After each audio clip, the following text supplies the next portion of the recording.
ಶ್ರೀ ಗುರುಭ್ಯೋ ನಮಃ. ಭಟ್ಟರ ಪಾಠಶಾಲೆಗೆ ಆತ್ಮೀಯ ಸ್ವಾಗತ.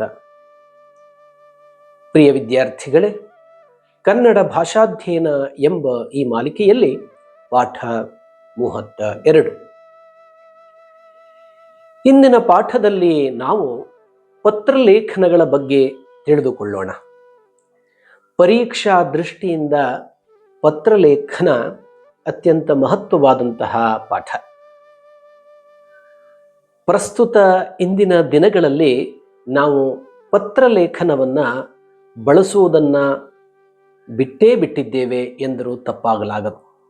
ಅಂದರೆ ವ್ಯವಹಾರದಲ್ಲಿ ಈಗ ಸಂದೇಶಗಳು ಅಥವಾ ದೂರವಾಣಿ ಇತ್ಯಾದಿಗಳೇ ಅಧಿಕವಾಗಿವೆ. ಹಿಂದಿನ ಕಾಲದಲ್ಲಿ ಪತ್ರವನ್ನು ಬರೆದು ವಿಚಾರಗಳನ್ನು ವಿನಿಮಯ ಮಾಡುತ್ತಿದ್ದಂತಹ ರೀತಿ ಅತ್ಯದ್ಭುತವಾಗಿತ್ತು. ಆ ಪತ್ರದಲ್ಲಿ ಬರೆಯುವಂತಹ ಬರವಣಿಗೆ ಇತ್ಯಾದಿಗಳು ಬಾಂಧವ್ಯವನ್ನು ಇನ್ನೂ ಗಟ್ಟಿಗೊಳಿಸುತ್ತಿದ್ದವು. ಪತ್ರವು ಬಂತೆಂದರೆ ಸಾಕು, ಅದನ್ನು ಅಕ್ಕರೆಯಿಂದ ಪ್ರೀತಿಯಿಂದ ಓದುವಂಥದ್ದು, ಅಲ್ಲಿರುವಂತಹ ವಿಚಾರಗಳಿಗೆ ಸ್ಪಂದಿಸುವಂಥದ್ದು ಅತ್ಯಂತ ರಮಣೀಯವಾಗಿತ್ತು. ಆದರೆ ಇಂದಿನ ಕಾಲದಲ್ಲಿ ಪತ್ರ ಬರವಣಿಗೆಯು ನಿಂತೇ ಹೋಗಿದೆ ಎಂದರೂ ತಪ್ಪಾಗಲಾಗದು. ಇರಲಿ, ಪರೀಕ್ಷಾ ದೃಷ್ಟಿಯಿಂದ ಪತ್ರಲೇಖನವನ್ನು ಹೇಗೆ ಮಾಡಬೇಕೆಂಬುದನ್ನು ತಿಳಿದುಕೊಳ್ಳೋಣ.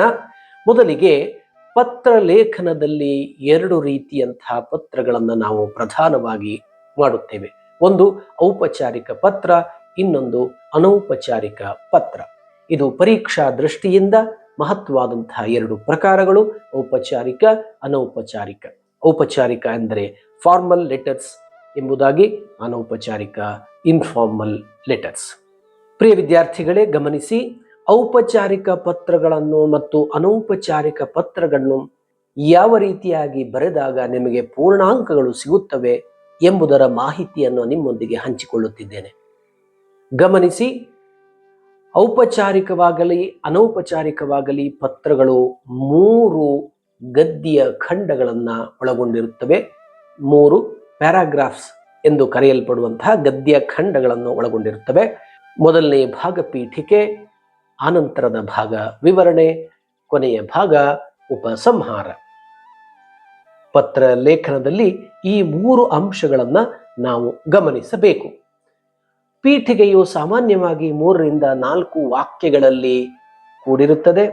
ವಿವರಣೆಯನ್ನ ಕಡಿಮೆ ಎಂದರೂ ಕೂಡ ನಾವು 6 ರಿಂದ 8 ವಾಕ್ಯಗಳಲ್ಲಿ ವಿವರಿಸಬೇಕು. ಉಪಸಂಹಾರವನ್ನ ಸುಂದರವಾಗಿ 3-4 ವಾಕ್ಯಗಳಲ್ಲಿ ಮುಗಿಸುವಂಥದ್ದು. ಗಮನಿಸಿ, ಮೊದಲನೇ ಪೀಠಿಕೆ ಭಾಗವು ಚಿಕ್ಕದಾಗಿರುತ್ತದೆ, ವಿವರಣೆಯ ಭಾಗವು ದೊಡ್ಡದು, ಅನಂತರ ಉಪಸಂಹಾರ ಭಾಗವು ಕೂಡ ಚಿಕ್ಕದಾಗಿ ಚೊಕ್ಕದಾಗಿ ಇರುವಂಥದ್ದು. ಇನ್ನು ಪತ್ರಲೇಖನದ ಸ್ವರೂಪವನ್ನ ಗಮನಿಸೋಣ. ಮೊಟ್ಟ ಮೊದಲಿಗೆ ಬರುವಂತಹ ಅಂಶ ಶೀರ್ಷಿಕೆ. ಶೀರ್ಷಿಕೆ ಅಂದರೆ ತಲೆಬರಹ. ಆನಂತರ ಬರುವಂಥದ್ದು ಸಂಬೋಧನೆ, ಹೇಗೆ ಪತ್ರವನ್ನ ಆರಂಭ ಮಾಡುತ್ತೇವೆ ಎಂಬುದು ಮುಂದಿನ ಅಂಶ.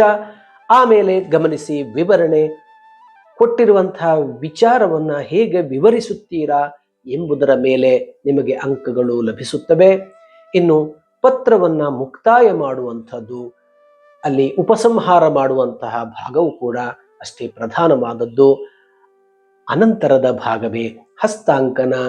ನಿಮ್ಮ ಹಸ್ತಾಂಕನವನ್ನ, ನಿಮ್ಮ ಸಹಿಯನ್ನ ಮಾಡುವಂತಹ, ನಿಮ್ಮ ಹೆಸರನ್ನ ಮಾಡಿ ಪತ್ರವನ್ನ ಮುಗಿಸುವಂತಹ ಭಾಗ.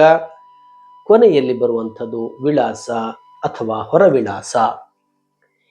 ಈ 6 ಅಂಶಗಳಿಂದ ನಿಮ್ಮ ಪತ್ರವು ಪರಿಪೂರ್ಣವಾಗಿದ್ದರೆ, ಸುಂದರವಾಗಿದ್ದರೆ ಪೂರ್ಣಾಂಕವನ್ನು ನೀವು ಪಡೆಯುತ್ತೀರಿ. ಇನ್ನು ಔಪಚಾರಿಕ ಪತ್ರದ ಸ್ವರೂಪವನ್ನು ಗಮನಿಸೋಣ. ಮೊಟ್ಟ ಮೊದಲಿಗೆ ಮಧ್ಯಭಾಗದಲ್ಲಿ ಬರುವಂಥದ್ದು ಶೀರ್ಷಿಕೆ, ತಲೆಬರಹ. ಆನಂತರ ಎಡಭಾಗದಲ್ಲಿ ಗಮನಿಸಿ, ಇವರಿಂದ ಅಂದರೆ ಪತ್ರವನ್ನು ಬರೆಯುವವನ ಹೆಸರು ಬರುತ್ತದೆ. ಆನಂತರ ಬರುವಂಥದ್ದು ದಿನಾಂಕ, ಅಂದರೆ ಯಾವ ದಿನಾಂಕದಂದು ಪತ್ರವನ್ನು ಬರೆಯುತ್ತಿದ್ದೀರಾ ಎಂಬುದು ನಿಮ್ಮ ಬಲಭಾಗದ ಕೋಣೆಯಲ್ಲಿ ಬರುತ್ತದೆ. ಆನಂತರ ಬರುವಂಥದ್ದು ಇವರಿಗೆ ಯಾರಿಗೆ ನೀವು ಪತ್ರವನ್ನು ಬರೆಯುತ್ತಿದ್ದೀರಾ ಅವರ ಹೆಸರು ಮತ್ತು ವಿಳಾಸವನ್ನು ಬರೆಯಬೇಕು. ಅಂದರೆ ಆರಂಭದಲ್ಲಿ ಯಾರಿಂದ ಪತ್ರ ಬರೆಯಲ್ಪಡುತ್ತದೆಯೋ ಆ ವ್ಯಕ್ತಿಯ ಹೆಸರು ಮತ್ತು ವಿಳಾಸ, ಆನಂತರ ಯಾರಿಗೆ ಪತ್ರ ಬರೆಯಲ್ಪಡುತ್ತಿದೆಯೋ ಅವರ ಹೆಸರು ಮತ್ತು ವಿಳಾಸವನ್ನ ಬರೆಯಬೇಕು. ಕೆಲವೊಮ್ಮೆ ಮೊಟ್ಟ ಮೊದಲಿಗೆ ಇವರಿಗೆ ಯಾರಿಗೆ ಪತ್ರ ಬರೆಯುತ್ತೀರೋ ಅವರ ಹೆಸರು ಮತ್ತು ವಿಳಾಸ ಮೊದಲಿಗೆ ಬರುತ್ತದೆ, ಆ ನಂತರ ಇವರಿಂದ ಎಂಬುದನ್ನು ಕೂಡ ಬರೆಯುವಂತಹ ಕ್ರಮವೂ ಕೂಡ ಇದೆ. ಇನ್ನು ವಿಷಯ, ಯಾವ ವಿಷಯವಾಗಿ ನೀವು ಪ್ರಾರ್ಥನೆಯನ್ನ ಮಾಡಿಕೊಂಡು ಪತ್ರವನ್ನ ಬರೆಯುತ್ತಿದ್ದೀರೋ ಅದನ್ನ ಮಧ್ಯದಲ್ಲಿ ಬರೆಯಬೇಕು. ವಿಷಯವು ಯಾವಾಗಲೂ ಕೂಡ ವಿನಂತಿಯನ್ನ ಮಾಡುವಂತಹ, ಪ್ರಾರ್ಥನೆ ಮಾಡುವಂತಹ ಪತ್ರವಾಗಿರುವುದರಿಂದ ಈ ಪತ್ರವನ್ನು ಸಾಮಾನ್ಯವಾಗಿ ನಾವು ಅಧಿಕಾರಿಗಳಿಗೆ, ಗುರುಗಳಿಗೆ, ದೊಡ್ಡವರಿಗೆ, ಹಿರಿಯರಾದವರಿಗೆ ಬರೆಯುವುದಾದ್ದರಿಂದ ಈ ಔಪಚಾರಿಕ ಪತ್ರವು ಯಾವಾಗಲೂ ವಿನಂತಿ ಪೂರ್ವಕವಾಗಿ, ವಿನಮ್ರವಾಗಿ ಬರೆಯುವಂಥದ್ದು ಆಗಿರುತ್ತದೆ. ಇನ್ನು ಪೀಠಿಕೆಯನ್ನ ನೀವು 3-4 ವಾಕ್ಯಗಳಲ್ಲಿ ಬರೆಯಬೇಕು. ಅನಂತರ ನಿಮಗೆ ಕೊಟ್ಟ ವಿಚಾರವನ್ನು ಅನುಸರಿಸಿ ವಿವರಣೆಯನ್ನ ಮಾಡಿ ಆಮೇಲೆ ಆ ವಿಚಾರವನ್ನ ಮುಕ್ತಾಯಗೊಳಿಸಿ ನಿಮ್ಮ ವಿನಂತಿಯನ್ನ, ಪ್ರಾರ್ಥನೆಯನ್ನ, ಕೋರಿಕೆಯನ್ನ ಸಲ್ಲಿಸಿ. ಕೊನೆಯ ಭಾಗ ಧನ್ಯವಾದಗಳೊಂದಿಗೆ ಎಂದು ಬರೆದು ಕೃತಜ್ಞತೆಯನ್ನ ಸಲ್ಲಿಸುವಂತಹ ಭಾಗ.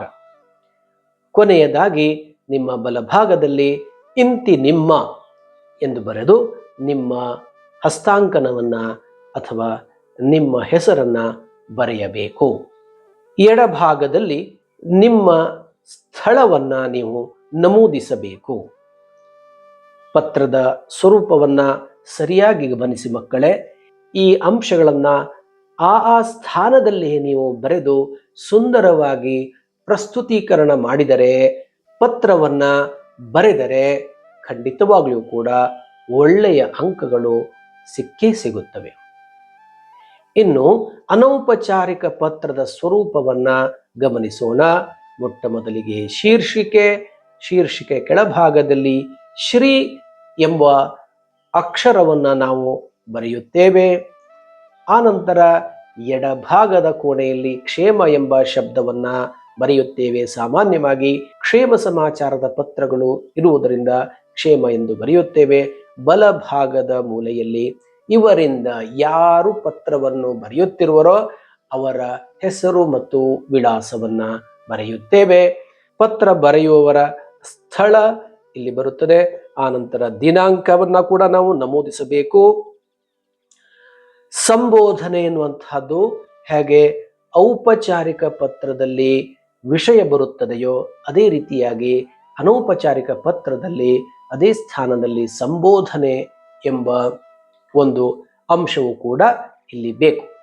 ಆನಂತರ ಬರೆಯುವಂಥದ್ದು ಪೀಠಿಕೆ, ಕ್ಷೇಮ ಸಮಾಚಾರಗಳ ಬಗ್ಗೆ ಪೀಠಿಕೆಯನ್ನ ಮಾಡಿ ಆನಂತರ ಪ್ರಶ್ನೆಯಲ್ಲಿ ಕೇಳಿದಂತಹ ವಿಚಾರವನ್ನ ವಿವರಿಸಿ ಅದನ್ನ 2-3 ಗದ್ಯ ಖಂಡಗಳಲ್ಲಿ ವಿವರಿಸಬಹುದು, 2-3 ಪ್ಯಾರಾಗ್ರಾಫ್ಗಳಲ್ಲಿ ಕೂಡ ವಿವರಿಸಬಹುದು. ಅನಂತರ ಬರುವಂತಹ ಅಂಶವೇ ಮುಕ್ತಾಯ. ಕೊನೆಯಲ್ಲಿ ಧನ್ಯವಾದಗಳೊಂದಿಗೆ ಎಂಬ ಕೃತಜ್ಞತಾ ಭಾವದಿಂದ ಪತ್ರವನ್ನ ಮುಗಿಸಿ ಕೊನೆಯ ಬಲಭಾಗದ ಕೋಣೆಯಲ್ಲಿ ಇಂತಿ ನಿಮ್ಮ ಎಂದು ಬರೆದು ನಿಮ್ಮ ಹಸ್ತಾಂಕನವನ್ನ ಮಾಡಬೇಕು. ಎಡಭಾಗದಲ್ಲಿ ಯಾರಿಗೆ ಪತ್ರವನ್ನ ಬರೆಯುತ್ತಿರುವಿರೋ ಅವರ ಹೆಸರು, ವಿಳಾಸ ಇತ್ಯಾದಿಗಳನ್ನ ನಮೂದಿಸಿದಾಗ ಪರಿಪೂರ್ಣವಾದಂತಹ ಅನೌಪಚಾರಿಕ ಪತ್ರ ಸಿದ್ಧವಾಗುತ್ತದೆ. ಈ ವಿಚಾರಗಳನ್ನ ಆ ಸ್ಥಾನದಲ್ಲೇ ಸುಂದರವಾಗಿ ಬರೆದಾಗ ನೋಡುವರಿಗೆ, ಮೌಲ್ಯಮಾಪನ ಮಾಡುವವರಿಗೆ ಅತ್ಯಂತ ಸಂತೋಷವಾಗಿ ಪೂರ್ಣಾಂಕಗಳನ್ನ ಖಂಡಿತವಾಗ್ಲೂ ಕೂಡ ಕೊಡುತ್ತಾರೆ. ಇನ್ನು ಹೊರ ವಿಳಾಸದಲ್ಲಿ ಈ ವಿಚಾರಗಳನ್ನ ಸಾಧ್ಯವಾದರೆ ಸಮಯವಿದ್ದರೆ ಬರೆಯಿರಿ ಪರೀಕ್ಷೆಯಲ್ಲಿ. ಗಮನಿಸಿ, ಯಾರಿಗೆ ಪತ್ರ ಬರೆಯುತ್ತೀರೋ ಅವರ ವಿಳಾಸವನ್ನ ಬರೆಯುವಾಗ ಅಲ್ಲಿ ಅಂಚೆ ಚೀಟಿ ಎಂಬುದನ್ನು ನಮೂದಿಸಿ ಅವರ ಹೆಸರು, ವಿಳಾಸ ಇತ್ಯಾದಿಗಳನ್ನ ಬರೆಯಿರಿ.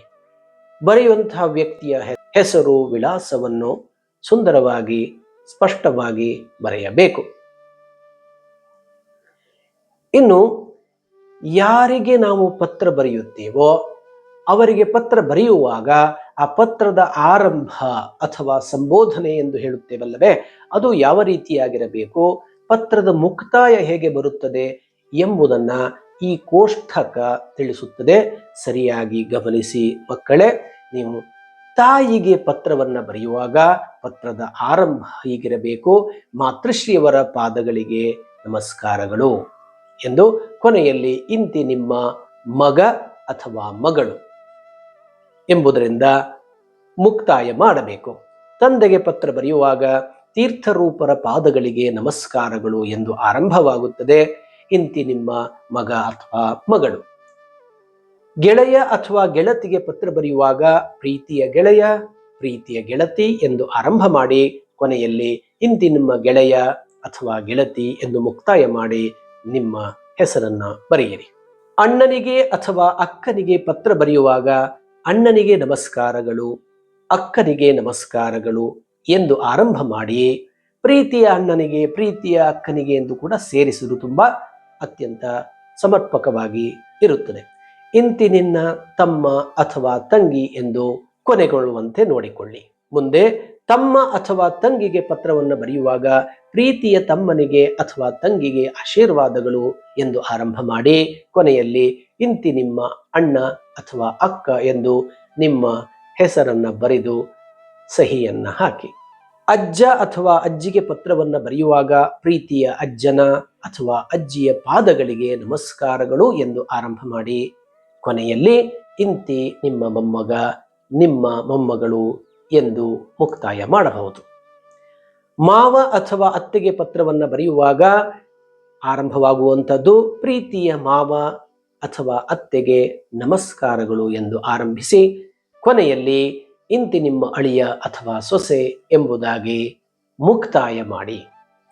ದೊಡ್ಡಪ್ಪ ಅಥವಾ ಚಿಕ್ಕಪ್ಪನಿಗೆ ಪತ್ರವನ್ನು ಬರೆಯುವಾಗ ಗಮನಿಸಿ ತೀರ್ಥರೂಪರ ಸಮಾನರಾದ ದೊಡ್ಡಪ್ಪ ಅಥವಾ ಚಿಕ್ಕಪ್ಪನವರ ಪಾದಗಳಿಗೆ ನಮಸ್ಕಾರಗಳು ಎಂದು ಆರಂಭ ಮಾಡಬೇಕು.